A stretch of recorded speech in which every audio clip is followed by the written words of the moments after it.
I am back. Okay, thank you very much. Yep. Yeah. So hopefully you can see me all right. 4:30 in Florida, right? 4:30 Yes. now. Yeah. Yes. So thank you. We had a little internet issue right to start the day with. Okay. So it's 3:30 in Vietnam, and we will start right now. Ladies and gentlemen, my colleagues and friends, welcome back to the second webinar of the webinar series on professional development for English language teachers in Vietnam, engage, empower, and excel ELT teaching and learning through digital tools and pedagogies, hosted by SEAMEO Regional Training Center, SEAMEO RETRAC, in Ho Chi Minh City, Vietnam, and sponsored by Regional English Language Office, U.S Embassy in Hanoi. In webinar 1, our webinar presenter, Christina Kavach, introduced the digital landscape, English teaching and learning, in which she introduced some helpful tools for ELT. Today in webinar 2, we will continue with effective digital tools and strategy for ELT. I would like to remind that, except for webinar 2, which fell on the day of the national examination last week, so we had to change the day. For the other webinars, the time of the other webinars will be kept unchanged. So we will meet again next week on Wednesday. And one more thing, I encourage all of you to please log into the Tech4Teach platform to interact with Christina and other participants, because we have many interesting activities there in the Tech4Teach platform. And now, please welcome back Ms. Christina Kavach, RELO's English Language Specialist from University of Central Florida, the United States. Christina, let's start. Thank you. Thank you all very, very much. So I've gone through some of the work that you've done on the platform, and I just want to share out, I really appreciate all the energy that many of you have put into some of those tasks online. So I appreciate that. I did read many of your comments that if you ever feel that I'm moving too fast, just stop me, okay? I have no problem slowing down, going back, reviewing anything you need to review. This is for you. So I want to make sure you get what you need. So I am just going to share my screen now, and we're going to go right into our presentation here. Just a friendly reminder, once again, that okay, it always wants me to try something new here. I will periodically maybe do a few screenshots of all of us here. And so just to remind you, by attending this event, you may be photographed. Your participation allows our English language programs, a program of the U.S. Department of State, to use your image, photographs. So I like to screenshot, especially when I see lots of fun things happening on your faces. So just to put that reminder out again. So I appreciate that. Okay, so let's get started. And today, what we're going to be doing is we will do a review of the key ideas from the webinar of our first webinar 3 weeks ago. It's really important that we have a good foundation of that, because what we did is we looked at tools mainly from a student perspective, right? And today we're really going to focus on our tools from a teacher perspective now. So again, we focused on tools of a student perspective. We'll review that. We'll look at some current pedagogical approaches that have become very popular post-COVID. I'm going to go through each of those approaches, and we're going to talk about tools that we can use effectively to follow those pedagogical approaches in our classes. I also hope to do a few breakout sessions so you can share together some ideas of how you can leverage these tools. If we were face-to-face, we would definitely do a lot of group work. And so I think if we have the chance to go into breakout rooms, we're going to do that today. And then we'll go over some questions and answers and just share. So that's our schedule for today. Now, I know last time we used Nearpod, so I'm going to ask that you have your Nearpod app ready. And there's another app we're going to be using today. It's called Ed App Mobile LMS. So if you have another device with you, not maybe the desktop you're working from, but a mobile phone or a tablet, if you could just take a minute and download that Ed App mobile app. Okay, we won't get to it right away, but it will just be easier if you have it downloaded now. So from webinar 1, we spent a good bit of time considering how we use technology or how we integrate technology. We wanted to make sure that when we integrate technology, we're planning it, it becomes very purposeful, it's supporting our curricular goals and activities, that it's engaging students with content, okay, that it's promoting higher order thinking skills. So we're not just using it for just remembering or understanding, but we're really using the technology so that students can create, that they can analyze, that they can synthesize. And we want to make sure that we're using technology to facilitate collaboration. And that's a big piece and something that's come out post-COVID, right? So when we live in these worlds now of Zoom, how can we ensure that we're using technology to help us facilitate that communication, which we know is so important in the ELT world? The other thing we looked at is what are some tools that we can use. And we specifically, I'm going to go back a slide there. We specifically looked at purposes of our tools. So remember, part of choosing a tool to integrate technology effectively is knowing why you're using that tool. So perhaps we're using it for classroom management. Perhaps we're using it as a way to show teaching, so to help illustrate our teaching points, whether it might be a grammatical structure or a function in language or vocabulary. And we're also using tools for learning, so a way to practice content. So tools that we use as teachers to show the learning and a way that students can practice that learning.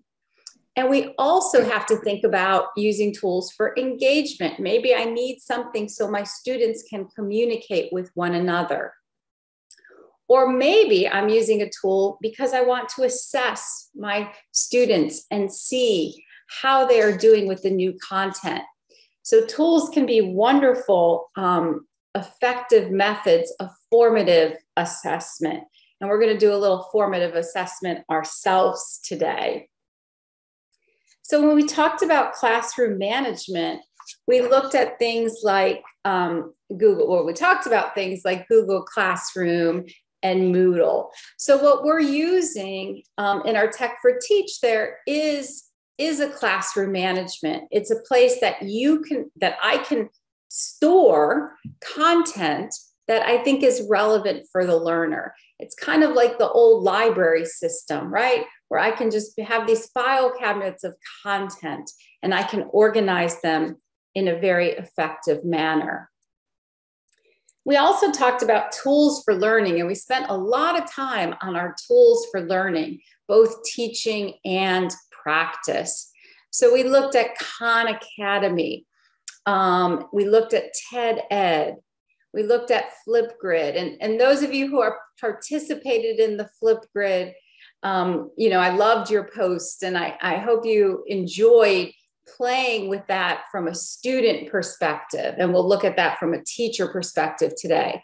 And the same with Nearpod.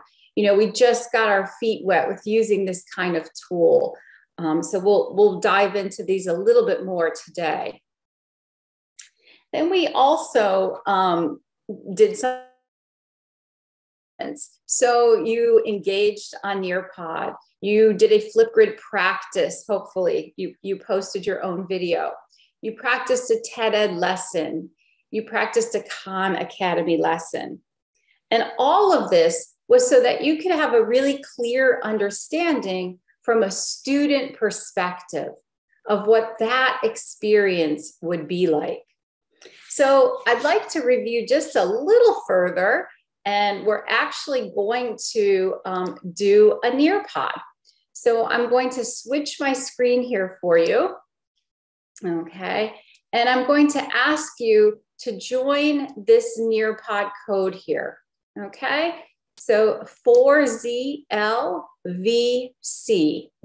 So this is just going to walk us through a little bit review and get a little bit of formative assessment of how you felt about these tools.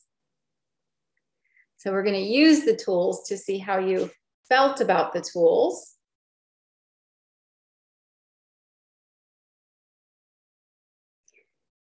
So again, if you do not have the app, you can go to join.nearpod.com, open another tab on the desktop, or open your another device with the app. Okay, so I'm going to X this out. It's not going to go away. It's going to be at the very top of our page. I'm going to check to see. Okay, we have just about 19 of you in. So I'll wait for a few more of you to come in. Now, from the teacher side, what you might notice is I've been able to add a slide. So I can add a slide. So if I have a PowerPoint, I can import my entire PowerPoint into Nearpod, and then I can create engagement activities or assessments, formative assessments or practices in between my slides. Okay, so I'm seeing about 30 of you in, okay, which is great. I'm going to get started, so because we have a few practices in here, so we can hopefully get some folks to catch up. But on this first one, what I'd like you to do here is thinking about your learning experience as a student. So when you were practicing some of the activities that we did on the Tech for Teach platform, what was appealing in this lesson? How do you think your own students might feel about a lesson like this given in class? Okay, so I see some comments already coming in. Very much appreciate those. Okay, I love this. Happy, excited, engaged, exciting, fun, exciting. Great adjectives here. Interesting, interesting, useful, excited. Refreshing. I think that's a great word there. Interactive, fantastic, excited and engaged. Visual images. I'm going to hide our names here so we, useful. Okay. Funny and humorous. Lovely. Okay. Interactive. Okay. Excited. So I'm seeing very positive terms here for using these in class, right? So obviously students would feel excited. They see it's useful. They really engage and get involved in the lessons, okay? As you guys are all doing right now as well. Exciting and useful. Yes, it's definitely user-friendly. So from a student perspective, very user-friendly. Actually from a teacher perspective as well, okay? Great, interesting, okay, interactive. Love the flower there. Okay, so very, very positive. Okay, and we're going to see too that when students learn in this mode, it appeals to who they are, their generation, but it also really appeals to the learning styles that many of our students have today. So thank you for engaging there. So let's talk about the next one here. So, you know, with the flip grid, right? With the flip grid, you saw that I can embed it directly in here. So I can put my flip grid right into my Nearpod, and I can have all of those videos here. So I'm not gonna pull up our videos there, but many of you uploaded your videos, and we can bring them right into our Nearpod. So how did we feel about learning in that sense? How did we feel about the flip grid? I'm just going to go back. I won't play the video, but if you just put in the chat box for me, how do you see yourself? Do you see yourself maybe using Flipgrid with your students, especially when they're practicing some great pronunciation? So if you could just put in the chat box there, do you see yourself? Do you see Flipgrid as an effective ELT tool from a student perspective?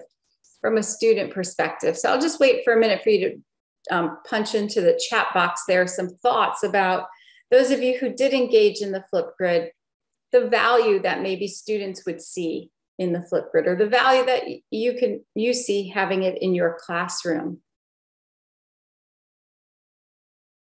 So if you can, just type in our chat box there. Okay, so some of you, I see Tom, yes, useful.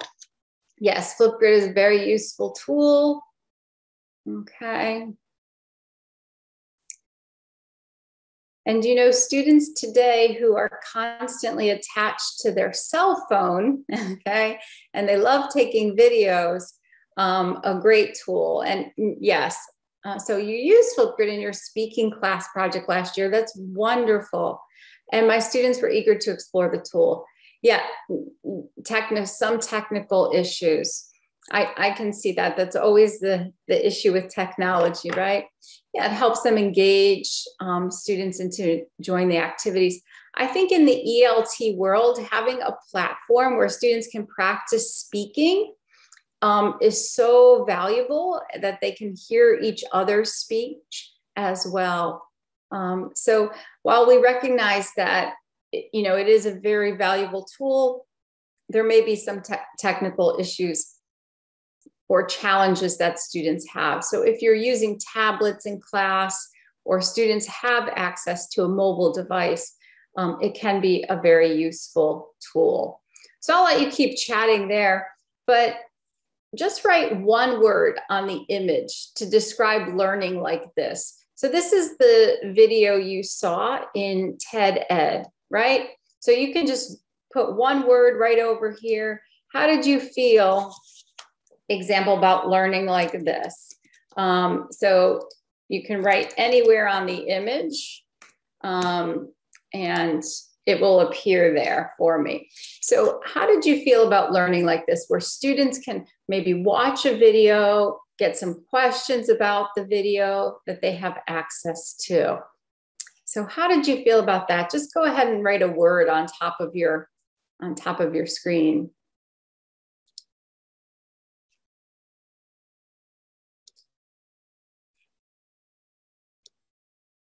I'm going to move over to the teacher so we can see some. So again, you're looking from my perspective now, which is the teacher perspective. So right here, I can see engaging. So hopefully you can see that as well. Again, from a teacher perspective here, I can see who is doing what. Okay, I can see that these have been submitted.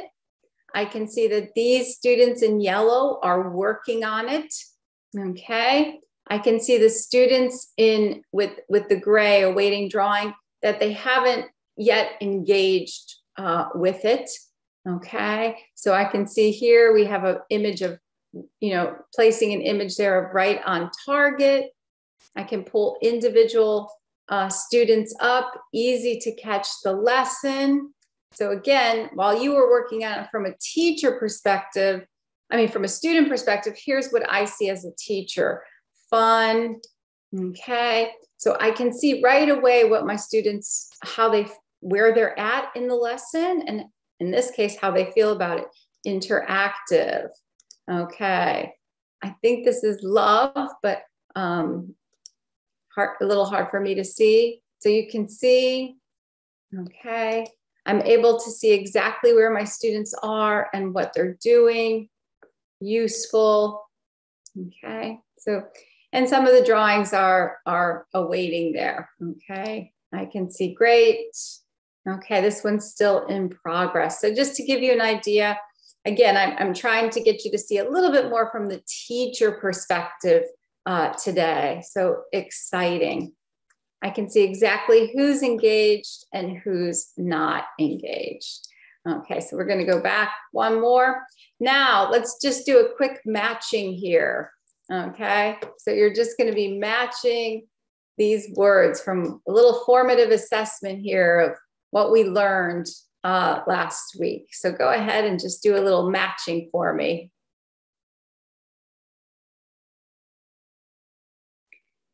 And as you're matching, as the teacher, right away, I'm seeing the progress of each of the students.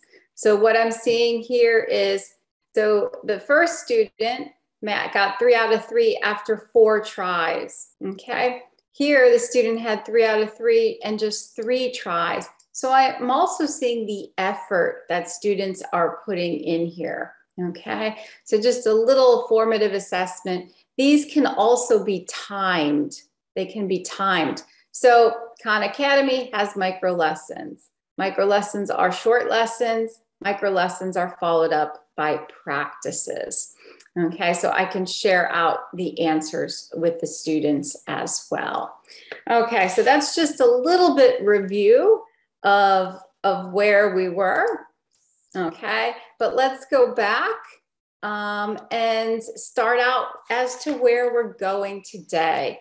So just like you, our students have said that using technology in the classroom is fun, exciting, engaging, interesting. It helps them pace their learning. So all of these things are what our students are saying today about using these digital tools. But now today, let's focus from that teacher side, from the teacher side. So we're going to think about effective tools for strategies for ELT. So when I talk about strategies, obviously, we have our approaches for language learning, right?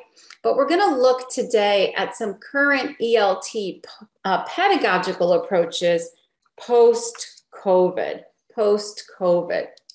So as we do this, I want you to think about this equation or this mathematical problem or solution here. So a great teacher and great technology and great pedagogy equals great teaching and learning. So we have a great teacher, we have some great tools. We also need to make sure that the tools we're using meet our pedagogical strategies, meet our pedagogical foundations of good teaching practices. And when we have these 3 components working together, we can really see great learner gains and improvement in teaching and learning. So we are going to be focused on 3 pedagogies today. Well, 3 and 4 are very similar. So we're going to be focused on blended and flipped learning. We're going to talk about hybrid and Hyflex learning. We're going to talk about the virtual learning environment. We're going to talk about live online learning. And for each of these, we're going to define them. We're going to see an example.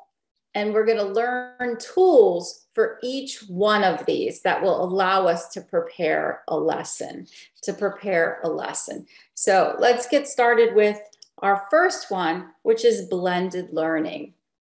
So blended learning is something I've been using for many, many years, and it's often referred to also as brick and click. So brick being the physical building of the classroom, and click being the digital environment of the classroom. So just like the word looks like, blended learning is the thoughtful fusion of face-to-face learning and online learning experiences. So in other words, we're meeting in our classrooms, and if you look at the image there, in our classrooms, they're very communicative. We're being able to practice a lot of the structures. And then in the digital environment, we might be getting new content. We might be, deeper understanding some of the content. So making sure what happens in the classroom is supported by the technology outside of the classroom. So that's blended learning, brick and click. So the physical building plus additional online environment. So you may meet your students all day face to face, and then in the evening, they may be working through some practices in a digital environment. So let me give you an example of this. So in class, maybe I'm teaching modals, and I explain to the students the use of can. Okay, we can use can for ability, right? What we're able to do in the present. And then outside of class, I can launch a self-paced Nearpod practice. So I can see students that are engaging in that on their own, okay? And they can engage in it as many times as they like. And that's really the advantage of a blended learning environment. It allows students to practice at their own rate, at their own pace, on their own time. So for some students, they may need that practice 2, 3, 4 times, while other students may only need that practice once. Okay, so this is the advantage of a blended learning environment. It can help me differentiate instruction, right? So not all students are sitting in the classroom and I have a set time for them to complete the task and show me what they understand from the task. In the blended learning environment, I'm letting students work at their own pace, at their own rate. So let's try this Nearpod practice here. I'm going to, let's go back, sorry. Oh. Okay, I'm gonna escape out of that. So here is our next Nearpod practice. I just want you to see what this is like. So go ahead and join DC6 PM and see what students can do outside the classroom on their own.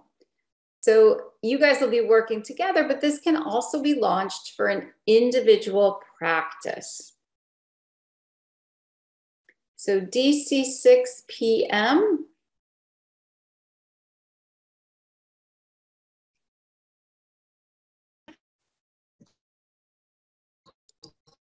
That's not going to go away. It's right up here.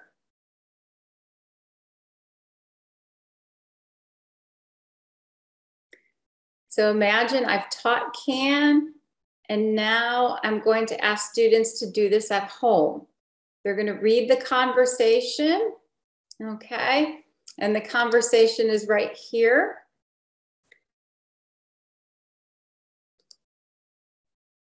So they can just answer this question: when can't John work? When can John work? What can John do that Martha can't? So they would type their answer in here.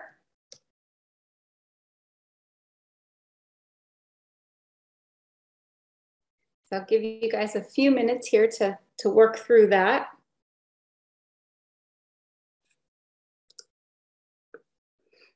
Okay, and as the teacher, I'm seeing some of your answers here.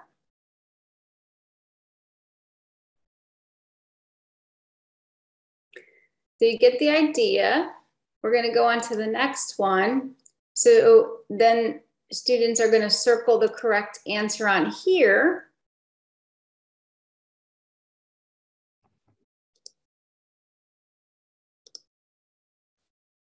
Oh, show the dialogue again. Okay.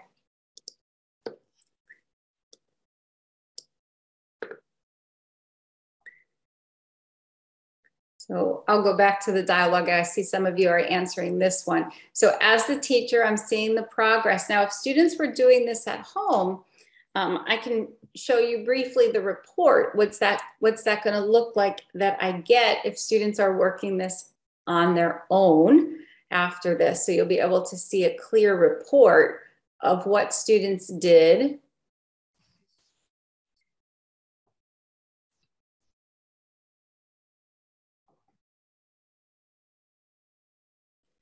Okay, so I see some of you submitting there.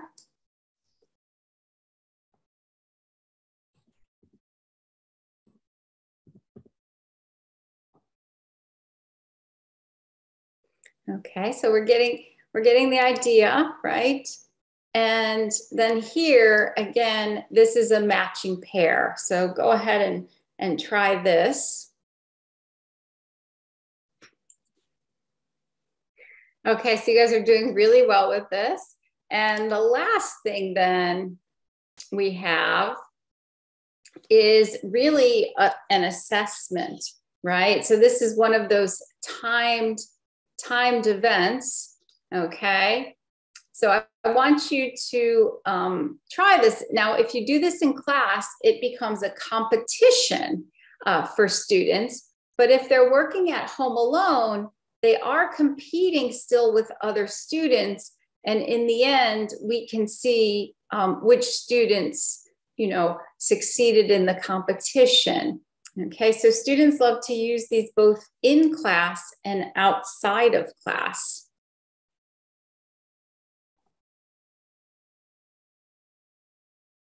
So again, what we did is we gave the lesson in class, but these are things that students can engage with on their own outside of class. So very different from our traditional type of homework assignment. Okay, and as I said, I'm also going to show you as the teacher, what kind of information can I get about my students and how engaged they were with the work they were doing.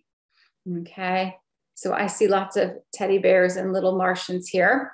Okay, I know we have a few that are still connecting, but I think I'm going to start the game so we can just get a sense of what it is. So I'm going to start the game. Now, if students are working alone, it would start as soon as they chose their image, their avatar.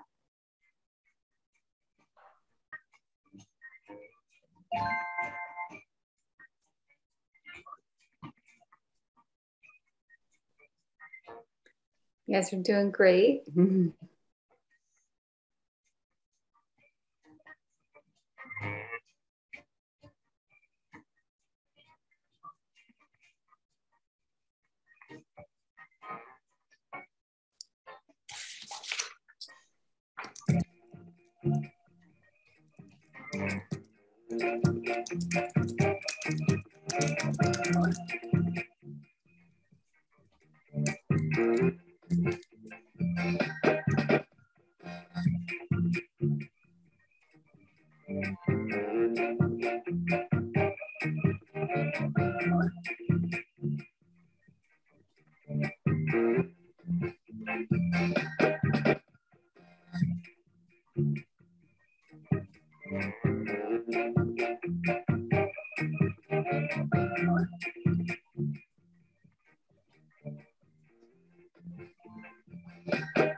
Okay, so you can get a sense of how your students would could go through these practices. Let's just see who won the game. So we have the winners listed here.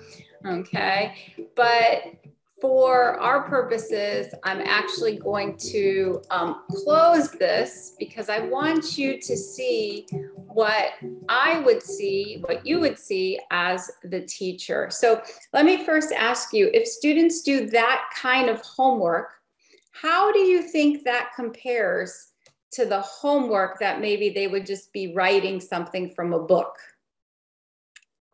And you can type in the chat box if you want. But how do you think a student would interact with that kind of assignment at home compared to an assignment maybe where they have to write something? Just, you don't mind, just chat put your thoughts in our chat box there.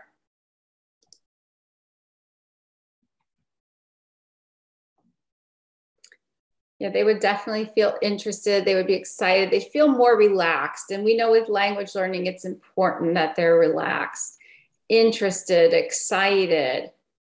And what I have learned with my students, memorable, more relaxed, interested, definitely. They would stay more motivated.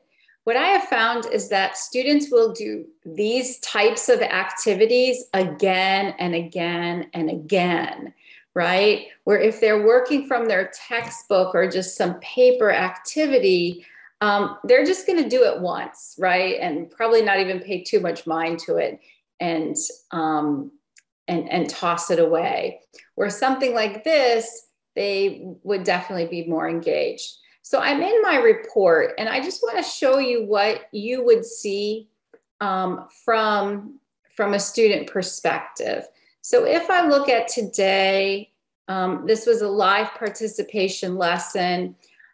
From the teacher perspective, I can see my overall student participation, okay?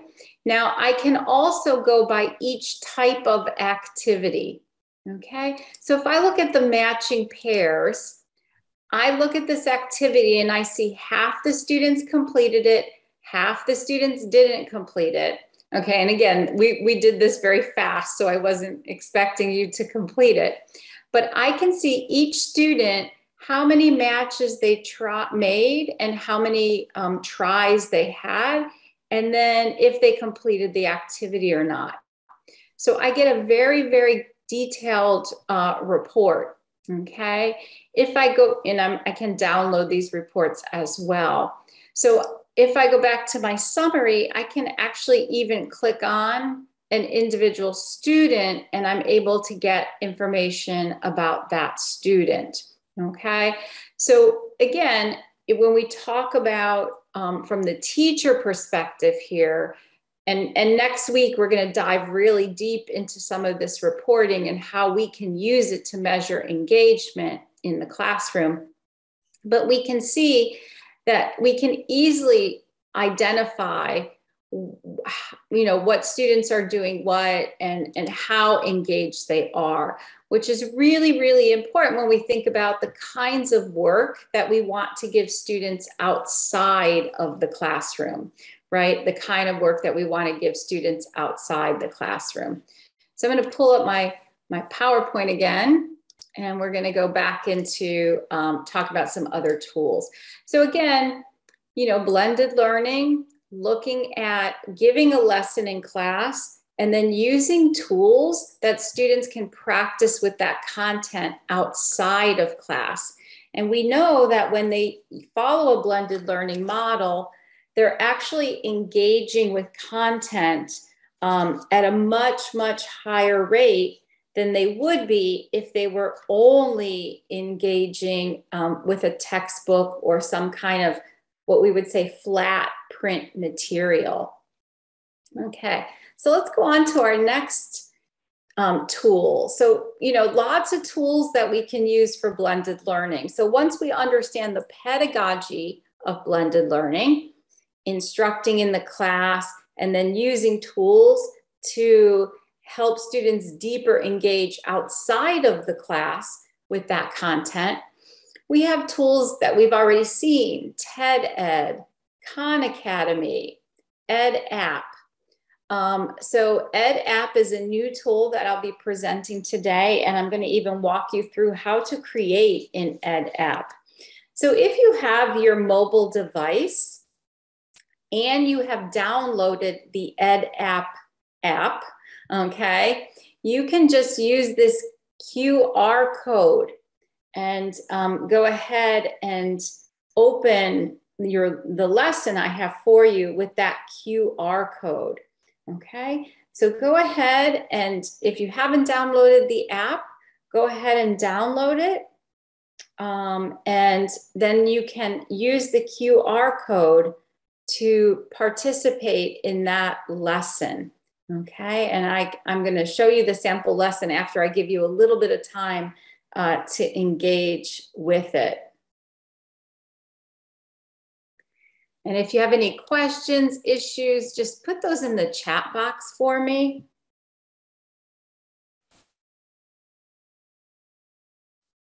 So again, Ed App, and then QR code, or if you do not have a mobile device with you, you can just go to this website, this link here. So you've applied some apps of Microsoft with Office 360, and you're probably one of the most interesting. Yes, yes, it's great for teaching online and blended learning as well. Thank you, Fong, for that thoughtful comment there.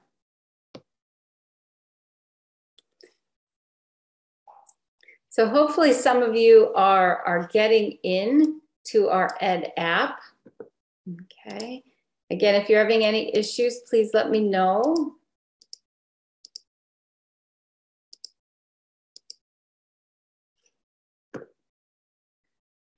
I'm scrolling through. I'm not seeing many of your faces, so it's hard for me to tell if you're struggling at all with getting in there, but that's okay.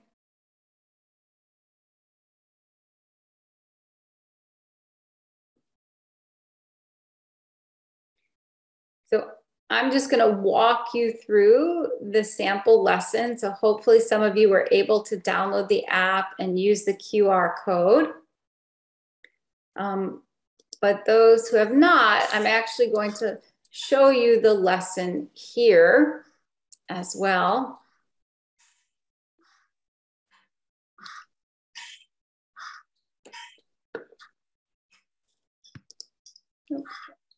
I actually already have it here, right here. So here is the lesson, and I can create it so it can go right to a mobile phone or a tablet or a desktop. Okay, so the first page of the lesson here is my ED endings. I think we're all on it right now because I'm not able to preview it. Let me try again here. My admin panel. Okay, so here's my course. There we go. So this is exactly how it would look on my student's mobile device. So hopefully how you're seeing it. And they have to interact with everything. So they have to click, okay, let's go. They have to click continue. And they have to open each of these. So they can't go on, and maybe you're experiencing that, until they open each one of these. Okay, so this is where they would have some content. Then they get the continue button. So you may have noticed that wasn't there until I opened each one of those. So now this is a timed activity where they're going to drag and drop. Okay, so I'm just going to drag and drop up here. If you're experiencing it, you see this bar going across the top that is timing you, right? Once I've dragged and dropped, then again, I see that continue button, okay? It gives me feedback, okay? And again, we have another timed activity here. So I have to choose which ones have that T ending. Okay, so I've chosen those within the time, and it gives me immediate feedback. Then I get the continue button, and now I'm doing a memory match. So I want to say, okay, I'm ready for my memory match. I have 20 seconds up here. Oh, that's a match. Okay. I'm matching here. Okay. And I have to tell you, they move every time. So I can play again if I want, or I can move on to the next lesson. Okay. So this is, again, a very, very nice app for creating very simple activities, totally free. Okay. For creating very simple activities that students can do outside of the classroom to support what's happening in the classroom. Okay, so if I go back, I'm going to close out of this. So this is my account in Ed App, and what I've done is I've actually created a video for you to show you how you can create your own. There's a couple great things that they have for you that are free. One is to convert a PowerPoint. So if you have a PowerPoint, you can put your PowerPoint in here and create an activity. You can also do rapid refresh quizzes. Okay, so this allows you to create a quiz instantly. Brain Boost is only available with a paid subscription, but within your courses, you can create very, very easily. So let's say I want to edit this course right here, and I want to add more things to it. Okay, so I'm going to click my edit content. This is my title slide. Right over here, these are all my slides. So I can just move through what I want to do. But let's say I want to add a new slide. Now, this looks very intimidating, but the video I made for you hopefully will break it down a little better. What really you want to choose over here is, what do you want students to be able to do? Let's say you want a game. So I would choose game there. Now we practiced with a memory game, okay? But you can do a find a word game. You can do a Jeopardy game where they have to answer the questions. You can do a true false game. So what makes the games different from some of the concepts like sentence construction or missing word is that the games are all timed, okay? So it gives you that gamification feel for students.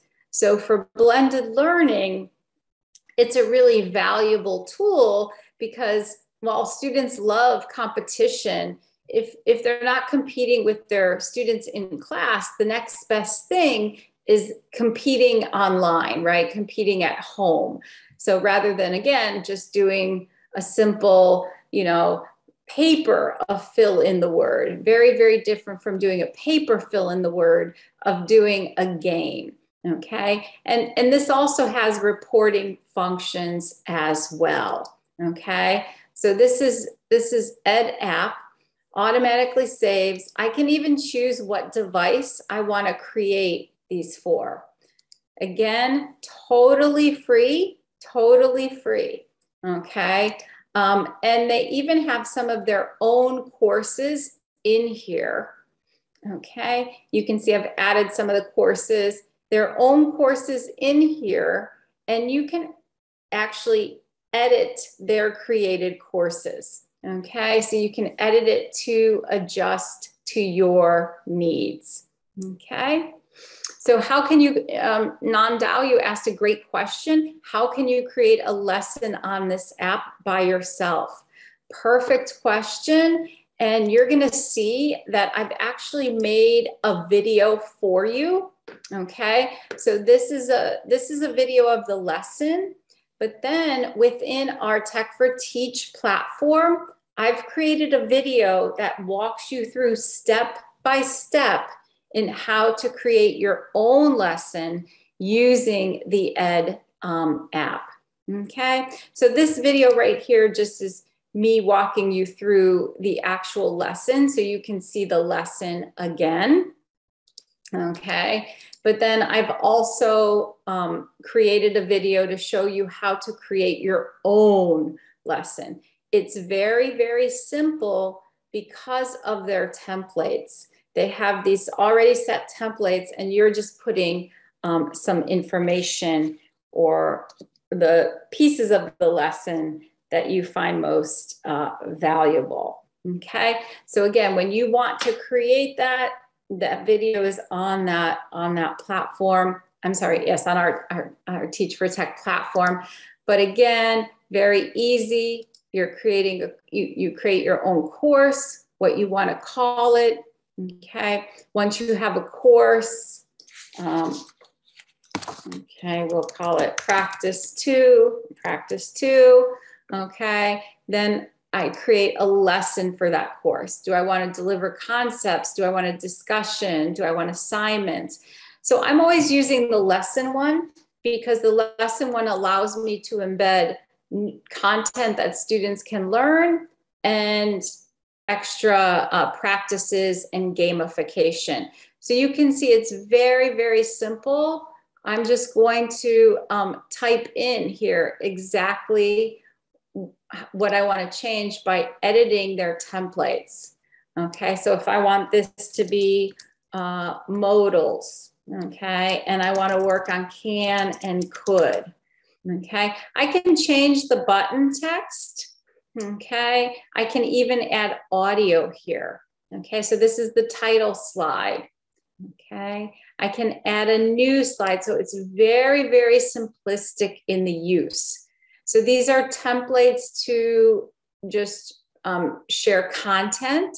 These are templates for students to practice. Now remember, these are untimed, different kinds of multiple choice, okay? Numbers, if we were teaching math, relationships. So this might be useful for our students as well. We can, you know, they can do rankings, things of that. I tend to use the games the most, okay, because that's what students really, really like. So once you have a template here, I'm going to put in all the words, okay? So I'm going to say, find your daily activities, for example. And then I'm going to say shopping, studying, okay? Oh, gotta spell it right. Okay, and now it's building for me. Washing. Now it's building for me the actual game. Okay, so very, very, very easy. Okay, when I'm ready and it's saved back to my lesson, I'm able to publish that lesson. So when I publish the lesson, okay, when I'm able to publish the lesson, then it produces a QR code for my students. So I can publish right here. Okay, I want to select all the lessons, publishing it. Okay, and I can do an email link or I can do a QR code. Okay, so I have a lot of options here. Okay, again, I'll be able to see the engagement on the student side too, which is really important. Okay, so there's a lot there, but I do have that video for you. So great question of how you can create. Okay, so let's go back, and now we're going to talk a little bit about flipped learning. Okay, so that's blended learning, and just keep in mind, blended learning is when we're teaching something in the classroom, and then we use tools that students can interact at their own rate and pace outside of the classroom with some digital tools to help them solidify the concepts that have been delivered in class. Now, flipped learning is a little bit different from blended learning, okay? And flip is actually an acronym. So let's look at what flipped learning means. So flip actually stands for flexible environment, the L, learning culture, the I, intentional content, and the P, professional educator. And we say these are the 4 pillars of flipped learning. So let's talk about that first pillar, the pedagogy here. Flexible environment. That means I recognize that content can be learned and taught in a variety of environments. It can be in a digital environment, it can be face-to-face. So it's a flexible environment where my students can get content. And learning culture. Learning culture is the shift away from the idea that learning only happens in the classroom walls. So the learning culture shift here is that I'm shifting my idea that I'm the only one who can teach my students in front of my class, right? Learning and teaching can happen outside of the class as well. And then we have intentional content. What I want my students to learn outside of the classroom is very thoughtful and purposeful, like we've talked about before with integrating technology. So I'm not just doing any content outside the classroom. I've really chosen specific content that I feel my students can work on outside the classroom. And then professional educator. Well, that's you and I, right? So it takes a professional educator to be able to determine what content can be taught outside the classroom in this new flexible environment. Okay, so that is our blended learning pedagogy. I'm sorry, our flipped learning pedagogy. So the reason why they say flip is because if you're familiar with this Bloom's taxonomy of how we learn. So usually, you know, teachers will provide knowledge, like we might teach the lesson, let's just say on past tense, right? We might teach that lesson. We want to make sure students comprehend that by doing some practices. Then we want maybe students to apply that by actually using the past tense in their speech. Then we might ask students to analyze it by looking at text and deciding if that's present or past. We might have students synthesize the information. Why are we using the past and not the present time here? And then obviously we want students to evaluate with it, being able to say, okay, I'm talking about yesterday, I'm going to need to use the past and not to the present. So what usually happens in the classroom, is we do, I'm just getting a draw tool here. We usually do this in the classroom, right? We usually do our comprehension and knowledge in the classroom. So we usually teach and give them all the rules, and then we ask them to go home and apply it and analyze it in synthesis. Well, the flipped classroom says we should do the opposite. We should present the knowledge to students outside the classroom, and then we should use the classroom time that students can work together and analyze and synthesize and evaluate. And that's because we generally think of these things as the most difficult things, right? Let me move my arrow there. So these things, the evaluation, synthesis, analysis, application, those are the most difficult. So we should do those in the classroom with support from the teacher. And these things we should do outside the classroom because those are the things that take less cognitive load. So we saw a little bit of this last week. When we talked about some TED Ed lessons. So what I'd like to do is just share with you a lesson here.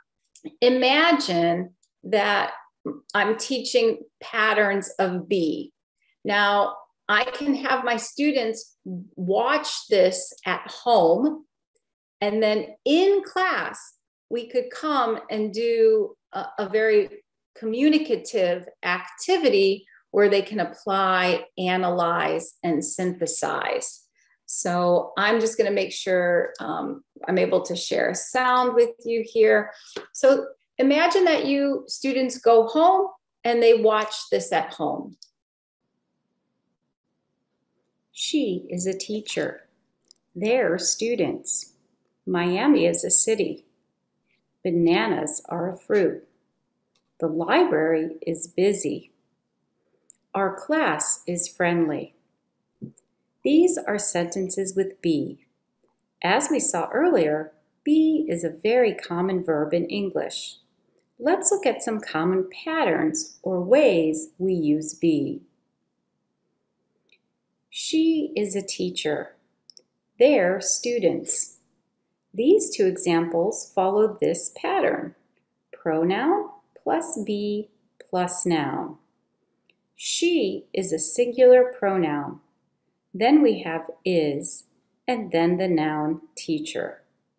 In the second example, we have a plural pronoun, they, plus are, plus the noun students. The verb always agrees with the subject of the sentence. In these examples, the subjects are the pronouns she and they. She is singular, so we use the singular form of be, is. They is plural, so we use the plural form of be, are. To review, with I, use am. With you, we, and they, use are. And with he, she, and it, use is. Miami is a city. So I'm gonna stop the video there, but imagine if students watch this at home, okay? And then they came to class and they could work in groups and perhaps do something where they have to manipulate the parts of the sentence to put them together. So they have to apply what they've learned in that by watching that video. So there are many positives to the flipped learning. First of all, it frees up your class time for students to actually really practice and apply their new English knowledge. And secondly, it allows students to interact with the content at their rate. So for example, if I didn't understand that part, I could go back and watch it again. Or if that was easy for me, maybe I can move it a little forward, or I can watch the whole video again. So it allows me as a learner, okay, to develop some learner autonomy and decide what do I need to go back and understand more of, okay? Maybe I need to watch it 2 times or 3 times.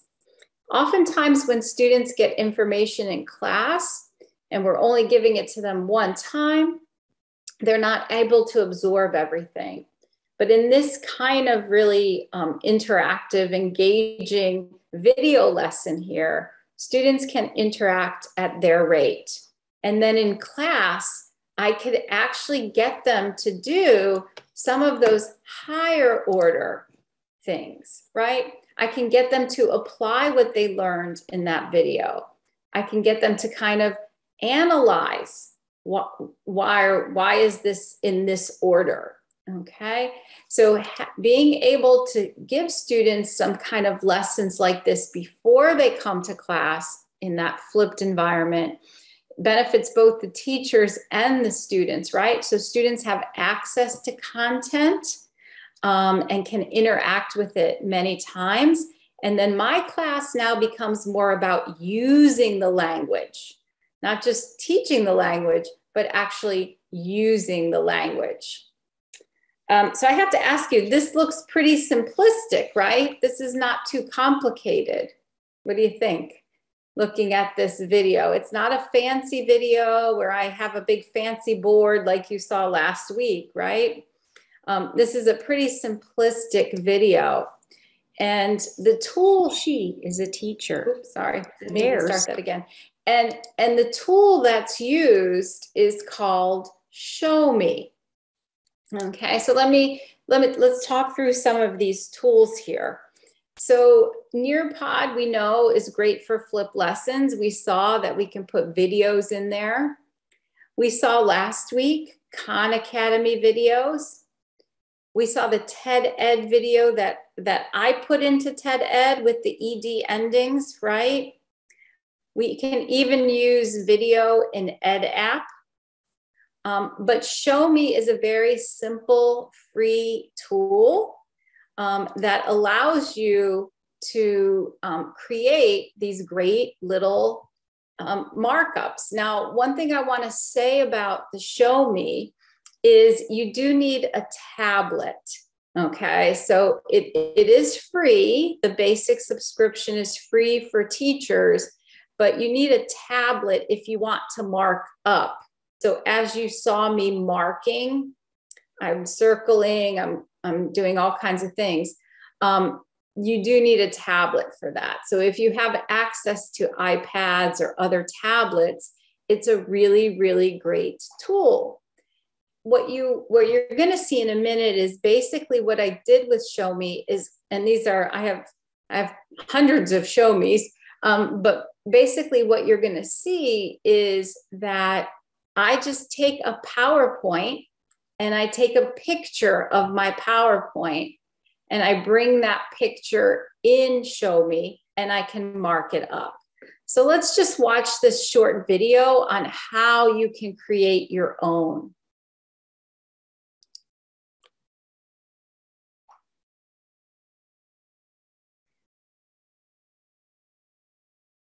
I think my sound is just going up there.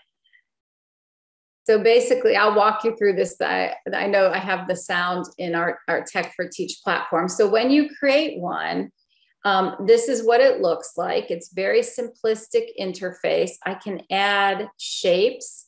I can add text. I can erase. Now here's where I can add a photo or a background. So as I said, I take my PowerPoints and I make them into photos. And I can add my PowerPoint right here.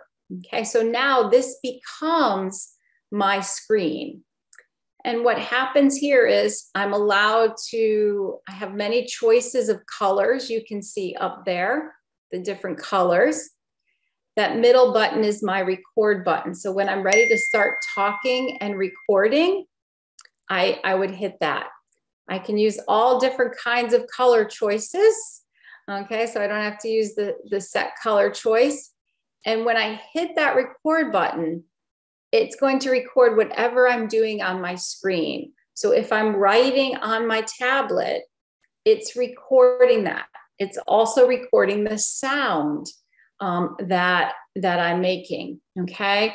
I can add another slide as well. So you can see over here 1 and 2.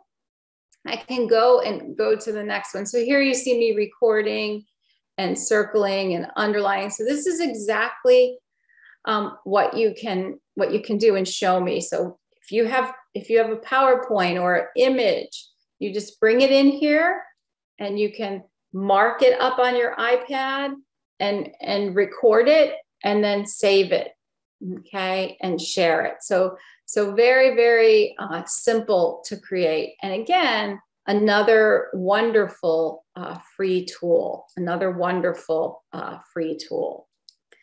So we have talked about blended learning and we've talked about flipped learning And I really want to give us some time to share ideas together. So what lessons do you think you can blend? So in other words, what lessons can you teach in class and then maybe have some kind of digital activity, gamification, or something outside of class for students? And on that same note, what lesson can you flip? Where do you think maybe you can have some teaching happen outside the classroom and then get students to practice in the classroom? Also, do you see yourself either using EdApp or Show Me? Okay, so do you see yourself using either of those, and how might you use those? So what I'd really like to do is we're going to do breakout rooms, and I'm only going to put about 4 or 5 of you in a room so that you can kind of talk together. And I'm going to give you, between 8 and 10 minutes. I want to be very sensitive of our time today because we have a lot more to cover as well. So I'll put you in a group, and then at the end, if a few of you could maybe share some of your ideas that came out of the room, I would very much appreciate that, because I think, exchanging ideas is really, really important. So I'm going to open your breakout rooms. And like I said, I'm going to give you just probably about 8 to 10 minutes, not too much time, because I really do want to move on. So I'm going to create. So when you get an invitation to your breakout room, please join.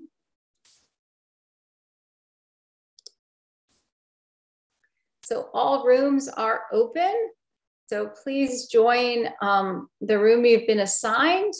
And if you can share out, what lessons do you think you can blend? What lessons can you flip? And how do you see yourself using either of these tools? I see we're joining rooms. Great.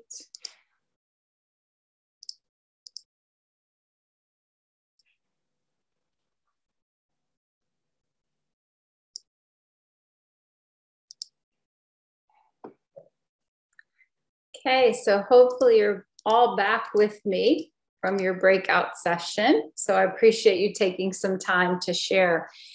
I would love to hear from some of you what lessons you think you can blend, what lessons you can flip, and how some of the ideas that came out of your breakout room with using either EdApp or Show Me. I would love it if you could unmute yourselves and share out for the whole group. So if I can get any volunteers, that would be great.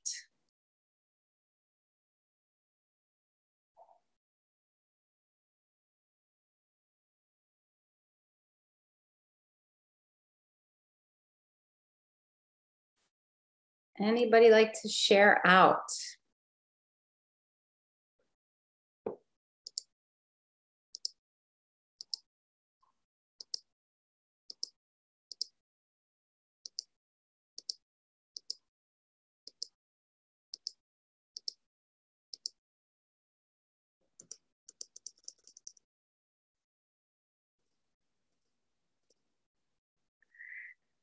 I did see some notes in the chat about flipping grammar lessons. Yes, grammar lessons are great for flipping. Do we see ourselves using any EdApp or Show Me? How can we maybe use that differently? You can blend grammar lesson and a writing lesson. Yep, I think that's fantastic. Any other thoughts?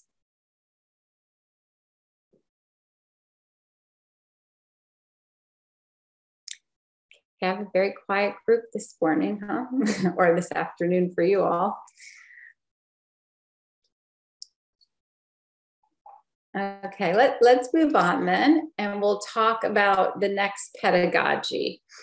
The next pedagogy is hybrid or Hyflex. So in the United States, a very popular trend post-COVID is that maybe some days the class meets face-to-face and some days the class meets online. So we call this hybrid. Now, Hyflex is when a student can choose maybe to go face-to-face or to go online. So that's a little more complicated, and it does generally happen in the at the university level. Okay, and I see Q says that her microphone is not working, but blended lessons should be ones whose content is a bit complicated. Yeah. So a little bit more teacher explanation is needed in class. Very good. And the flipped ones where students can learn these by themselves. So great point. Thank you for sharing out. So again, hybrid and Hyflex. So when the class is meeting both, not that the students are just doing some work online, but the class is actually meeting online. So it integrates complementary face-to-face, which we often refer to as synchronous instruction, same time, and then online instruction as well. So hybrid and Hyflex. So here, lots of tools that we can use for hybrid and Hyflex. We can use Nearpod and Khan Academy and TED Ed and Ed App and Show Me. And some of you may be familiar with Padlet. So Padlet is a great way if you have students that are both online and face-to-face. It's a great way for all those students to communicate together in one environment, even though they may not be sitting in the same room. It is a virtual bulletin board, and users can post text, images, videos, files, links. It's really great for students to get to know one another. So from the very first day of class, getting to know one another. It's great for timeline. So I like to use Padlet for students to create timelines. So, you know, if they read a story and you want them to work together to create a timeline of events from that story, Padlet is a great tool. It's also a great place to display student work. Okay, and Hein Kim just shared that, yeah, it's very easy to use. So a great place to display student work. And it's also a great place to have a scavenger hunt. So when you're asking students to find things and share answers together. So let's just look carefully at this Padlet here. So for Padlet, one big advantage of Padlet is students don't have to download an app or anything. So once you create the Padlet, students, you can just share the QR code with students, and students could go right in and do the Padlet. So they don't need anything extra to engage in the Padlet. So you can, if you're on my Padlet right now, and this is just a simple one that I created for our purposes, what you're seeing here is that students can list the days of the week and things we want to do and times of day. And so I could get all the students to share their ideas together. Okay, so for example, and if you're on Padlet, you may see that I just posted something on there. So I just put Sunday. And so as students are adding things, they show up in real time, and it allows students who are both face-to-face and digital to brainstorm together. Yeah, and Fong Tran, great point. To brainstorm our lessons, you can use Padlet, and you create students and mine them very effectively. Yeah, so there's so much you can do with Padlet, but I do think it really lends itself to the environment where we're either sitting together or we're not, or we have students that are not together, sitting in the classroom and sitting in a digital environment. Okay, so it's very simple to create, and I see some of you are engaged on it. I added Sunday, I somebody added Monday, Tuesday, Wednesday, Friday, things we want to do, reading, okay? And I can actually, comment on a student's post as well. So I'm commenting on one now, so hopefully you're able to see that. So it really allows all students to engage together wherever they are. And so following that hybrid Hyflex environment. Okay, so I see you guys engaging very, very well on the Padlet. So many uses. So you use Padlet Nong for your first grade and fifth grade to post their video or audio when they practice speaking, excellent, or telling a story, reviewing vocabulary.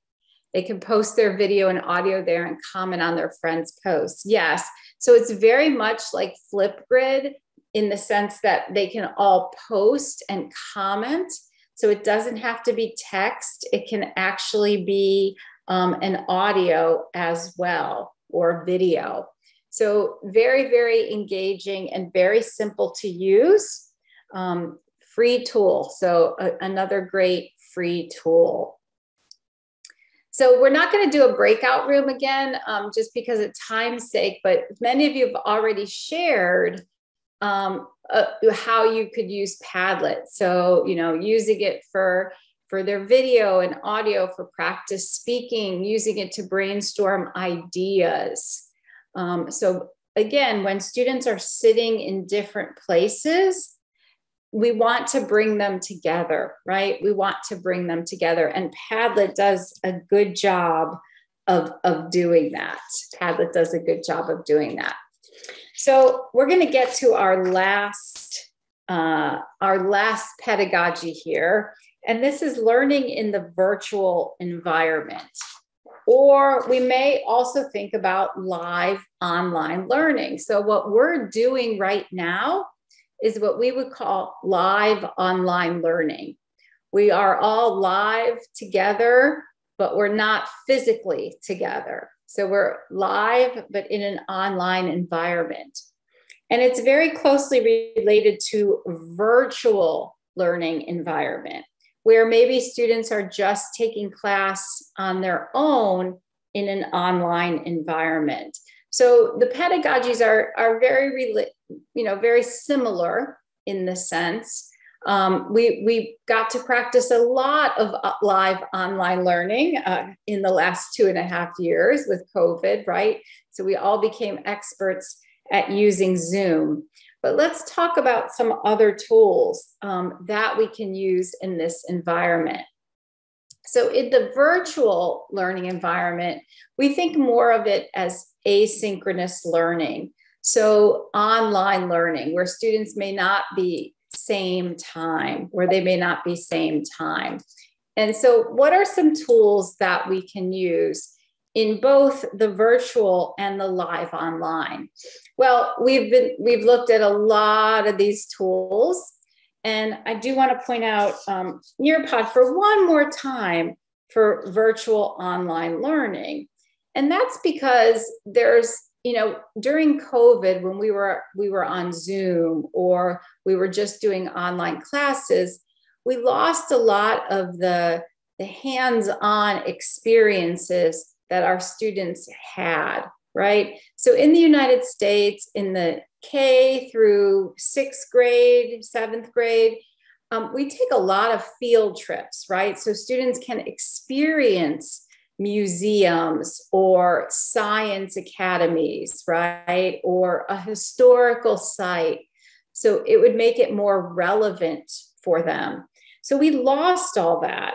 So how can we do that in a virtual environment? Well, let's take a look. Imagine that I'm giving a lesson on describing and adjectives. And I want my students to go to a place, and I want them to be able to describe a place. So I want to give them a field trip, but I don't want it to be a field trip, a virtual field trip, where they're just seeing pictures of something, right? I want them to interact with the environment. So I really want to provide a virtual field trip. So let me go back one. So I'm going to show you one last Nearpod lesson here. So I'm going to jump over, and I think I have this lesson right here for you from Nearpod. So our last Nearpod lesson today, V4LNM, and I will put that in our chat box as well. Okay, so you can have it, V4LNM. Okay, and that would be at join.nearpod.com.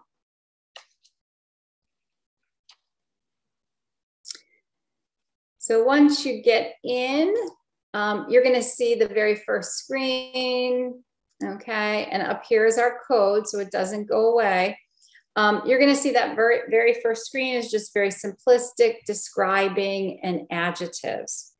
So not being able for students to experience authentic environments in the Zoom world really takes away from some of the context of learning. But even if we weren't giving students those field trips, in English language learning and teaching, it's really important for students to really see how that language can be applied in different situations and different environments. And so providing for them some kind of virtual learning or virtual environment to learn in is on the cutting edge right now. We're seeing a lot with VR, virtual reality lessons, and AR, augmented reality lessons. And this is just a very simple way you can do this in Nearpod. So what you're going to experience here is you're going to experience a virtual lesson of the Golden Gate Bridge in San Francisco. So go ahead, and I'm going to let you play on your own in that lesson, but you're going to click up here where it says enter VR. Okay, so now as VR, I'm able to move around and maneuver. Okay, I don't want to make you all seasick here or anything, but you can see how I can experience all parts of this just if I were here as well. So I'm going to give you guys a minute to play around there and get that experience.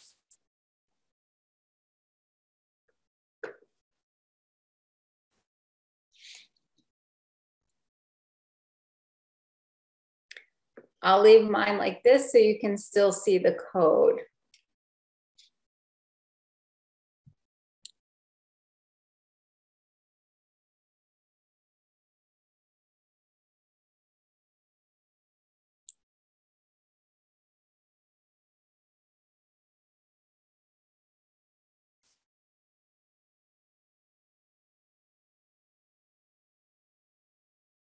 So I see you guys are really enjoying your virtual reality lesson here. Yes.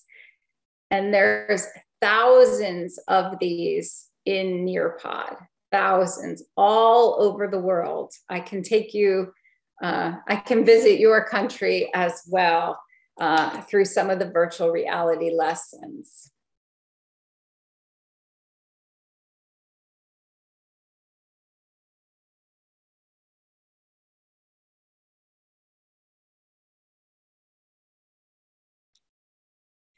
Okay, so I see from your chat, you're really enjoying this one, okay.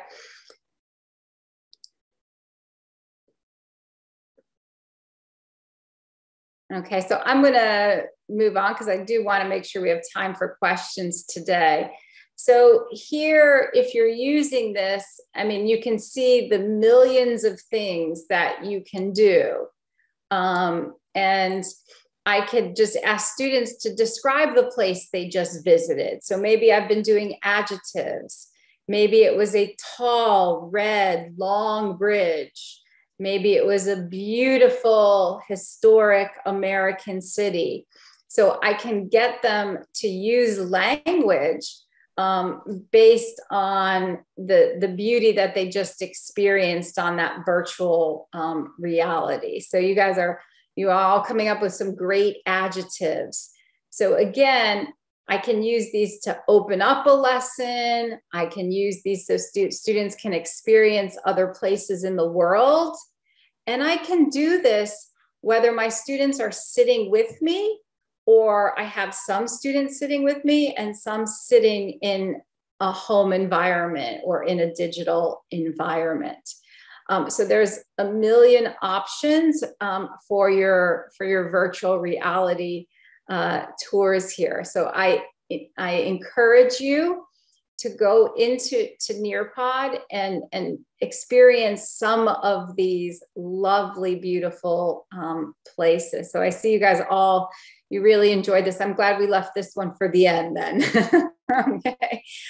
So maybe we'll start out with another VR tour next week. So just to summarize here, and I see you're still engaging quite a bit there with our Nearpod. But just to, surmise here, we actually covered a lot of important tools, not only for face-to-face learning, for blended learning, for flipped learning, but also for, live online learning, and also asynchronous learning, our virtual learning environment. So from the teacher perspective now, understanding the pedagogies of these tools are very, very important. We know from our first webinar, from a student perspective, they're all fun and exciting and they make learning more interesting. But from the teacher standpoint, now we know we also have to be very strategic about the tools that we're using in order to accomplish the goals that we have. Okay, so I'm just going to take you back to a very, very important slide we looked at when we first started talking about this today, and that is this equation, right? So we saw we have a great teacher, we have great technology, but we also have to merge that technology with the pedagogy. We have to know, are we using this because I want to flip the lesson? Are we using this because I want to blend the lesson? Are we using this because I want to connect students who are sitting at home with students who are sitting in the classroom? And when we thoughtfully put these pieces together, that's where great teaching and learning happens. Okay, so I've managed to leave just enough time for our 15-minute questions here. So questions that you may have or thoughts that you may have on our workshop today.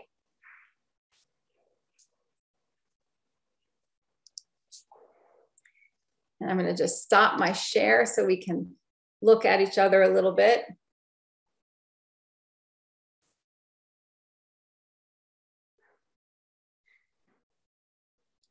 May I request all of you to please turn on your camera so that we have a better Q&A session. Thank you. I see some questions popping up. So what app would be the best for primary students? Great question. I will tell you that Nearpod was first designed for the K-5 market, so for primary school. So it's a very visual tool. So we know with our young learners, we need more visuals. So that's a great tool. Although I can also see some of the other tools we've seen today as far as Padlet, because students can do video, audio. They don't have to just write. Ed app, you could just do images also in the Ed app. So there's lots of possibilities for our young primary learners. I see that you want to know more about how to use those apps and technology. So in our Tech for Teach platform, I have put all of the apps that you saw today, all the sample lessons, and I've also have video walkthrough on how to create your own lessons using those apps. Okay, so how, you know, if you want to create a lesson in Ed app, I walked you through the steps of how to do that. Now I haven't done that for Nearpod yet, but we will do that.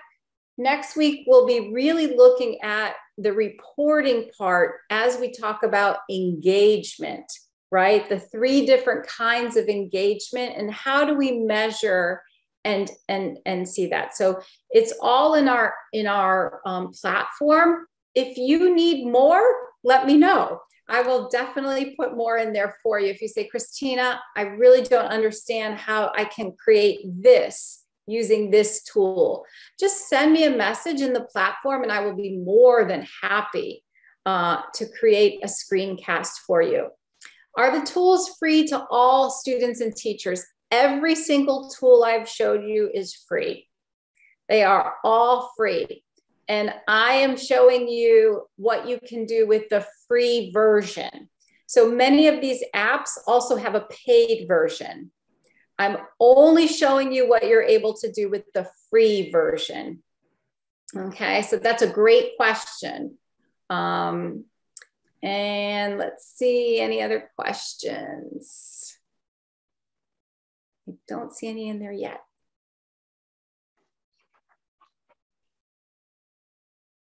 And again, as I said last time around, for me as a teacher, it's taken me many, many years to have all these tools, right? To use all these tools.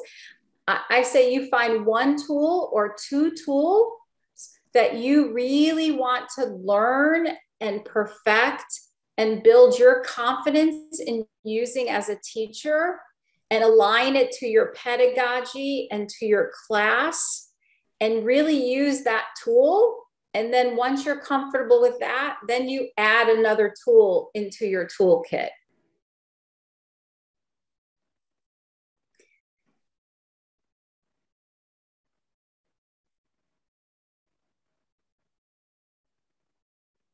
You're a very quiet group this afternoon. I wonder if I can, sorry, Christina, I wonder if we can ask some teacher to have some reflections about your philosophy that you showed earlier. Great teacher, great technology, and great pedagogy, that we have great teaching and learning. What do you think about that? Because we learn quite a lot of tools today and in webinar 1, but there's a philosophy behind that, right? So may I invite somebody from the north, Miss Phượng from Phú Thọ. It seems that you use quite a lot of technology in your teaching, and could you share your reflection about the philosophy that Christina just shared?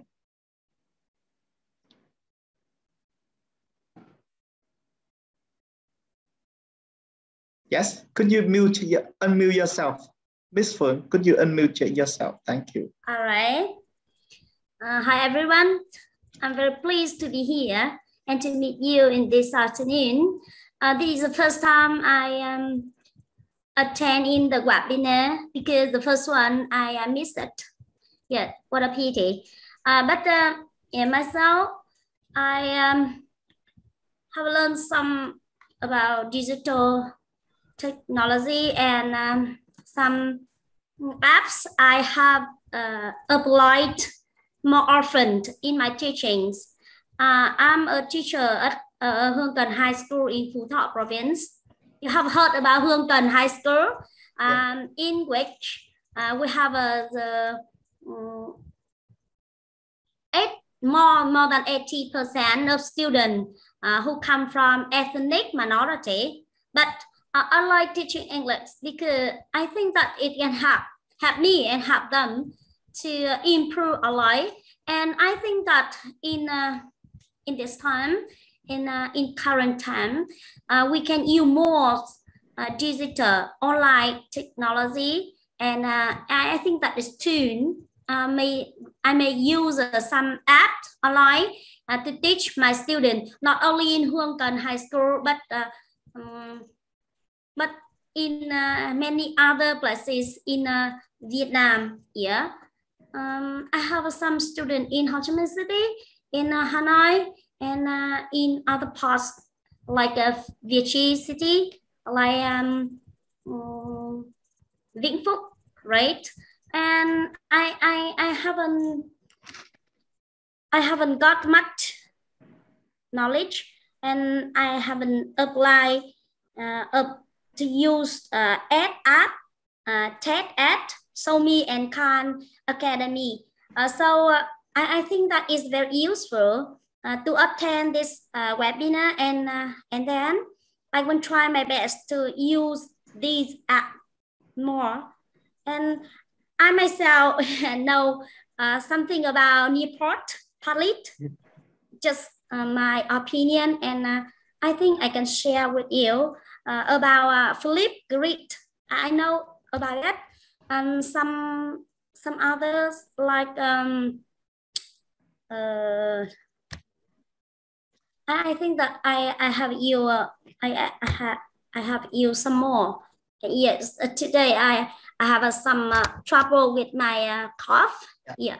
So thank you so much, Phượng. May I stop here? I think the webinar is an opportunity for you all from all around Vietnam to share your context, and like Phượng just shared in Phú Thọ, a lot of students from ethnic minority groups, right? The technology, the availability of technology in those areas is a problem. I wonder if there is any other questions from the participants. Christina has commented that our group is quite silent this afternoon, right? So I hope you'll be more, active, open to share with your colleagues. Any other comments and questions, please? I think you're a wonderful, wonderful group. I'm also training teachers right now from Colombia. Yeah. So they love to talk. I can't ever get them to be quiet. So I hope that the next webinar, I'm afraid it's 5:28, so 2 minutes left. The next webinar will be very interesting, enhancing engagement and interaction in ELT classroom. And next week, Christina will talk about that. We have more opportunity for you to interact and how to engage your student, like this one. Remember, the date of the third webinar will be July the 20th. I hope to see you all again, and please remember to log into Tech4Teach platform to interact with your colleagues. Once again, thank you very much, Christina, for delivering a wonderful webinar today with many helpful tools for teachers, as you can see in the comments in the chat box. I wish you all good health and enjoy your summer vacation in Vietnam.